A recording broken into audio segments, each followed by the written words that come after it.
Number 37. The sky has no rifts. Another sign that Allah is almighty and perfect is that the sky has no crack, no rifts. The actual problem here is that the sky is not an object and can't have cracks. Another objection, क्योंकि Quran chapter 50 verse 6 में लिखा है कि sky में cracks नहीं है, तो it means Quran में आसमान को सॉलिड माना गया है। क्योंकि आसमान में क्रैक्स नहीं आ सकते हैं तो कुरान अनसाइंटिफिक है। तो फर्स्टली, जैसा कि हमने पहले भी जाना, कुरान में आसमान के लिए समा वर्ड आया है और ये समा वर्ड हर ऊंची चीज़ के लिए यूज़ किया जा सकता है।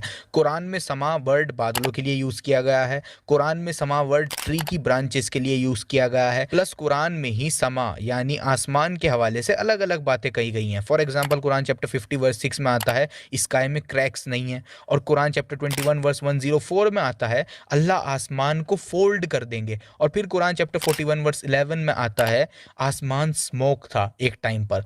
तो ये क्या हो रहा है? कुरान अलग अलग बात क्यों कर रहा है आसमान के हवाले से? वेल, उसकी वजह यही है कि अरबिक लैंग्वेज में हर ऊंची चीज़ को स्काई कहा जा सकता है।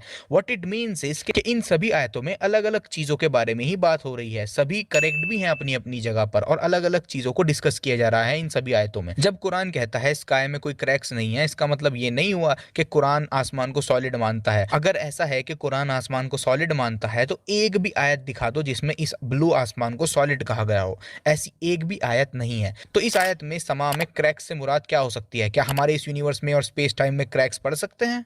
वेल यस, इनफैक्ट साइंटिस्ट कहते हैं कि हमारे यूनिवर्स में क्रैक्स होने चाहिए, जिनको कॉस्मिक स्ट्रिंग जाता है। ये कॉस्मिक स्ट्रिंग्स डिफेक्ट्स हैं, क्रैक्स हैं हमारे यूनिवर्स में, फैब्रिक में। क्लिप सुने। Really called cosmic strings are defects in space-time. They are wrinkles, they are cracks, they are fissures in the fabric of the cosmos itself. हालांकि हमने आज तक इन क्रैक्स को डिटेक्ट नहीं किया, बट पॉइंट इज इन लोगों का दावा ये था कि क्रैक्स आना यूनिवर्स में इम्पॉसिबल है, लेकिन ऐसा नहीं है। यूनिवर्स में क्रैक्स आना पॉसिबल है। हाँ, वो बात अलग है कि हमने आज तक इन क्रैक्स को डिटेक्ट नहीं किया, ये क्रैक्स मिले नहीं। सेम बात वही जो कुरान कह रहा है। तो ये आयत अनसाइंटिफिक नहीं है, बस तुमको अरबिक वर्ड समा का सही मीनिंग पता होना चाहिए। और लास्टली, अगर कुरान में आसमान को सॉलिड माना गया है तो कई हदीसों में, जैसे सही मुस्लिम 164A नंबर हदीस में इसरा वल मेराज का जिक्र आता है कि जिसमें रसूल अल्लाह सल्लल्लाहु अलैहि वसल्लम 7वें आसमान में गए थे अल्लाह से मिलने। अब सवाल ये आएगा, बेवकूफ़ो, अगर आसमान कुरान के अकॉर्डिंग सॉलिड है तो रसूल अल्लाह 7वें आसमान में कैसे चले गए?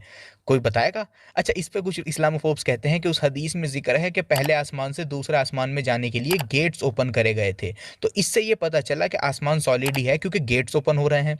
हालांकि इन बेवकूफ़ों को ये नहीं पता कि आसमान के गेट्स अनसीन वर्ल्ड से ताल्लुक़ रखते हैं, उनका इस दुनिया से कोई लेना देना नहीं है। और इसका सबूत सुनन Nasai 2055 and Mishkat Al मसाबी 136 number हदीस में है, जिसमें उन सहाबा का जिक्र आता है जिनकी डेथ पर अल्लाह का थ्रोन हिला था। तो इस हदीस में आता है उनकी डेथ पर आसमान के दरवाजे खोल दिए गए थे और 70,000 फरिश्तों ने उनका जनाजा अटेंड किया था।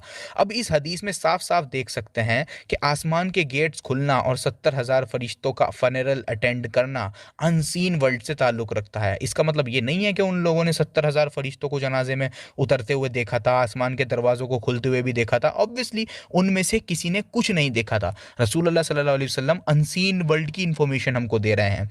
तो आसमान के गेट्स खुले हुए भी हों और उनमें से 70,000 फरिश्ते उतर भी रहे हों, तब भी हम उन आसमान के दरवाज़ों को नहीं देख पाएंगे, क्योंकि आसमान के गेट्स अनसीन वर्ल्ड से ताल्लुक़ रखते हैं, उनका फिजिकल वर्ल्ड से कोई लेना देना नहीं है। तो क्लियरली इस मेराज वाली हदीस में भी जिन आसमान के गेट्स का जिक्र है वो भी अनसीन वर्ल्ड से ताल्लुक़ रखते हैं। इसका मतलब ये नहीं है कि आसमान में कोई फिजिकल गेट्स हैं। तो क्लियरली रसूल अल्लाह का 7वां आसमान पर जाना इस बात का सबूत है कि इस्लाम में आसमान को सॉलिड नहीं माना गया है। They wanna know about Islam, we'll give them da'wah. They wanna know what a Muslim does, we'll give them da'wah. When they wanna hate on our deen, we'll give them da'wah.